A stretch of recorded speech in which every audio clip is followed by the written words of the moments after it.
مع الله في لألآت النجوم وحبك الغيوم وضوء القمر. نحمدہ و نصلی علی رسولہ الکریم، اما بعد، بسم اللہ الرحمن الرحیم۔ معزز خواتین و حضرات، السلام علیکم ورحمۃ اللہ وبرکاتہ۔ اس سے قبل ہم نے وضو اور غسل کا طریقہ اور اس میں غلطیوں کی نشاندہی کی۔ آج سے ہم عملی نماز کا ڈھانچہ آپ کے سامنے عرض کریں گے۔ عموماً یہ دیکھا گیا ہے کہ بعض لوگوں کو نماز کے فرائض کا بھی علم ہوتا ہے، واجبات کا بھی علم ہوتا ہے اور سنتوں کا بھی علم ہوتا ہے، لیکن عملی ڈھانچہ نہ ہونے کی وجہ سے علم کے باوجود آدمی عمل غلط کر بیٹھتا ہے۔ اس لیے اس بات کا دل میں داعیہ اور شوق پیدا ہوا کہ جس طرح ہم لوگوں کو نماز کے فرائض بتاتے ہیں، واجبات اور سنتیں بتاتے ہیں، ایسے ہی عملاً نماز پڑھ کے بتائی جائے تاکہ اس طریقے کے مطابق لوگ کرنے والے بنیں، اور اس کے ساتھ غلطی کی نشاندہی بھی کر دی جائے کہ غلط کیا ہے، تاکہ آدمی اس غلطی سے بھی بچ جائے۔ تو بنیادی چیز سب سے پہلے یہ ہے کہ ہم جب نماز کے لیے کھڑے ہوتے ہیں تو ہم دربار الہی میں کھڑے ہوتے ہیں، ہم اللہ جل جلالہ کی ذات کے سامنے کھڑے ہوتے ہیں۔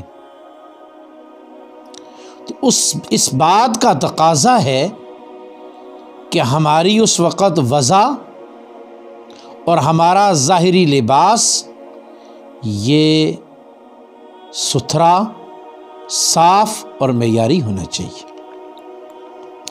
دنیا کے سب سے بڑے دربار میں کھڑے ہیں اور وہ اللہ کی ذات کا ہے، وہاں ہمارے کھڑے ہونے کی حالت بھی ادب والی ہونی چاہیے، اور اس کھڑے ہونے کے اندر عاجزی بھی ہونی چاہیے۔ پہلی گزارش ہے کہ کھڑے ہونے میں آدمی اپنے جسم کے مطابق اپنے پاؤں کو کھولے۔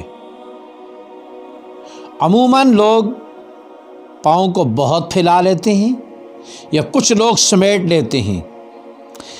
پاؤں کو ملا کے کھڑا ہونا یہ عورت کی نماز ہے، اور پاؤں کو ضرورت سے زیادہ کھول دینا یہ سنت کے خلاف ہے۔ ہر آدمی کو جو اللہ تعالیٰ نے جسامت عطا فرمائی ہے اس کے مطابق وہ کھڑا ہو جائے، اور فطرتی طریقے پہ کھڑا ہو جس میں تکلف نہ ہو۔ اور اس میں ایک بات کا خیال رکھا جائے کہ پاؤں کے آگے سے، انگلیوں کی طرف سے اور ایڑی کی طرف سے پاؤں کا فاصلہ برابر ہونا چاہیے۔ عموماً یہ دیکھا گیا ہے کہ جب نمازی نماز کے لیے کھڑا ہوتا ہے تو اس کے پاؤں یوں ٹیڑھے ہوتے ہیں، آگے سے فاصلہ زیادہ ہے اور ایڑیوں کی جانب سے فاصلہ کم ہے۔ اگر پاؤں فطرتاً مڑے ہوئے نہیں، اگر صحیح اور سلامت ہیں، تو پھر عادت کو چھوڑ کر سنت پہ آ جائیں اور پاؤں کا آگے اور پیچھے سے فاصلہ برابر ہو جائے۔ درمیانی فاصلہ ہر آدمی اپنی جسامت کے مطابق کرے۔ کم از کم مقدار 4 انگلی کی ہے، اور اس سے زیادہ کا فاصلہ آدمی جسامت کے مطابق کر لے،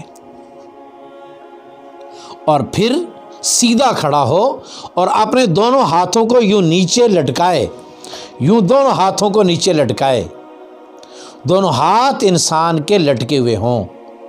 اور اس وقت جو نماز کے لیے جب یہ ارادہ کرے گا، نیت کر لے گا، تو اس کے بعد ہاتھوں کو اٹھانا ہوگا۔ تو ایک یہ سوال ہے کہ ہاتھوں کے اٹھانے کی ابتدا کب سے کرے، اور دوسری بات یہ ہے کہ اس کے ہاتھوں کے اٹھانے کا سنت طریقہ کیا ہے۔ ہاتھوں کو اٹھانے کی ابتدا جب اس نے اللہ اکبر کا لفظ ادا کرنا ہے، تکبیر تحریمہ ادا کرنی ہے، تو لفظ اللہ کی الف کی جب اس نے ادائیگی شروع کی ہے تو اس کے ساتھ ہی اپنے ہاتھوں کو بھی اٹھانا شروع کر دے، اور اس انداز سے اٹھائے کہ اللہ اکبر، اس میں اللہ کی الف سے ابتدا ہو جائے اور اکبر کی را کے ساتھ اس کے ہاتھ واپس جا کر ناف کے نیچے بندھ جائیں۔ یہ سارے کا سارا عمل اس تکبیر کے دوران کر لیں۔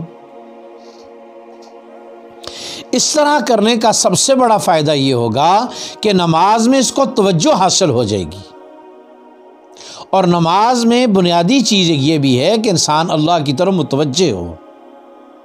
تو اس کی توجہ اسی طرح ہو سکتی ہے کہ جب انسان ہر عمل میں سنت کی ادائیگی کو ذہن میں رکھ کے پڑھے۔ تو جو لٹکے ہوئے ہمارے ہاتھ ہیں، جب اللہ اکبر ہم نے ادا کرنا ہے تو الف سے ہم نے ہاتھوں کو اٹھانا شروع کرنا ہے اور کانوں کے لو کے برابر اٹھا کر واپس ہم نے ناف کے نیچے باندھنا ہے۔ تو جب باندھ رہے ہوں تو اس وقت اللہ اکبر کی جو راہ ہے اس کی تلاوت مکمل ہو، جس کی قرات مکمل ہو جائے اور ہاتھ بھی بندھ جائیں۔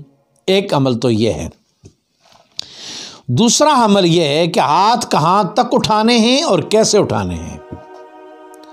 تو کیسے اٹھانے ہیں؟ تو ہاتھ یوں نیچے سے سیدھے اوپر اٹھانے ہیں، اور انسان کی انگلیاں طبی حالت میں ہونی چاہیے، نہ بند نہ کھلی، طبی حالت میں ہونی چاہیے۔ یہ طبی حالت ہے، اور تھوڑا سا انگلیوں کا آگے سے جھکاؤ ہو اور ہتھیلیاں بالکل قبلے کی جانب ہوں، اور یوں کندھوں کے برابر، کان کی لو کے برابر، کان کی لو کے برابر۔ کان کی لو کو لگانا ضروری نہیں ہے، کان کی لو کے برابر یوں قبلہ رخ، ہاتھوں کو اٹھانا اور اس کا رخ قبلے کی جانب کا ہونا، یہ سنت ہے۔ عموماً لوگ یوں بھی کرتے ہیں اور یوں بھی کرتے ہیں۔ یہ چیزیں تب ہوتی ہیں، ایک تو ہمیں سنت کا علم نہیں ہوتا، اور دوسرے سنت کا علم کے بعد بھی یہ چیزیں تب ہوتی ہیں کہ جب ہمارا دھیان نہیں ہوتا۔ تو ایک تو ہم نے ہاتھوں کو سیدھا سامنے اٹھانا ہے اور اٹھا کر ہتھیلیوں کو قبلہ رخ اور انگلیاں سیدھی، قدرے اوپر سے تھوڑی سی جھکی ہوئی ہوں، اور اس کے بعد کانوں کی لو کے برابر تک اٹھانی ہے، اور اس میں کانوں سے اوپر بھی نہیں اور نیچے بھی نہیں۔ اب یہ کس میں عمل اس طرح کرنے سے 3 حدیثوں کے مطابق عمل ہو جائے گا۔ تو انسان اپنی کانوں کی لو کے برابر اور ہتھیلیوں کا رخ قبلے کی جانب ہو اور انگلیاں سیدھی قدرے اوپر سے جھکی ہوئی ہوں۔ اس طریقے سے اگر ہم تکبیر تحریمہ کہہ دیں گے تو ہماری تکبیر تحریمہ کے ساتھ ہماری انگلیوں کی حرکت بھی سنت کے مطابق، ہماری ہتھیلیوں کا رخ بھی سنت کے مطابق، اور ہمارے ہاتھوں کے اٹھانے کا یعنی کہ انتہا بھی سنت کے مطابق ہو جائے گی۔ تو اس طریقے سے ہم نے اگر کریں گے تو ہمارا یہ عمل سنت کے مطابق ہو جائے گا۔ اللہ جل جلالہ کی ذات ہر عمل میں ہمیں سنت کی رعایت رکھ کے ادا کرنے کی توفیق نصیب فرمائے۔ سنت کی رعایت ہوگی، عمل کی قبولیت کا یقین ہو جائے گا۔ اللہ جل جلالہ کی ذات نماز سمیت تمام عبادات میں سنت کا اہتمام نصیب فرمائے۔ السلام علیکم ورحمۃ اللہ وبرکاتہ۔